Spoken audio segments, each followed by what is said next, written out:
How to change tax classification from business to individual. Ating pag-usapan. Punta lang tayo sa settings icon. Punta lang tayo sa payout. Tapos, dito mo makikita yung add tax info. Sa akin kasi tapos na eh. Tapos nang mag-setup. Ganun din yung problema ko dati. Yung tax classification na naging business.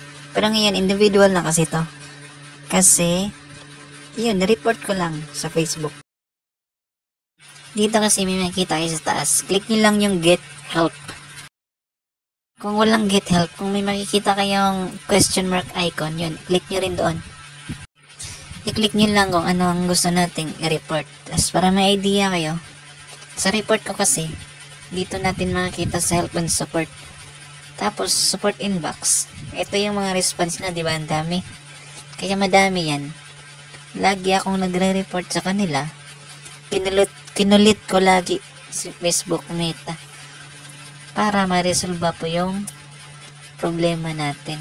Tapos dito, makikita natin add breaks, update tax information, update account records. Yun yung mga nasubmit natin na report. Paiba-iba tong mga mensahe na andito. Hindi lang isa eh. Dami kong na-report talaga. 1 to 3 days yung mga reply nila. Tandaan nyo yan. 1 to 3 days. Kaya wag lang kayong masyadong atat.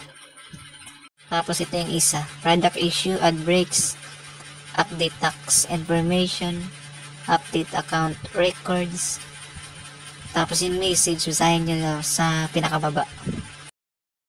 Dear Facebook ni Meta, I want to change my tax classification from business to individual. Please help me to change into individual because I put it incorrectly. Thank you. Truly yours. Tapos, kapag na-resolve na kasi ni Facebook Team Specialist, ito po yung reply.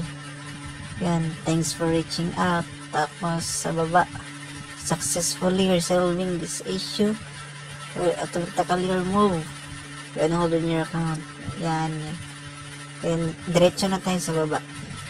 Thanks, Sarah, payment specialist. 1 to 3 days pa yon yung resolve message na yun. Ito na. Na-resolve na. Naging individual. Ngayon, automatic yan. Magbibigay ang Facebook ng W8 Ben. Yun po yung form na isasubmit natin para maging kompleto na ang tax information natin.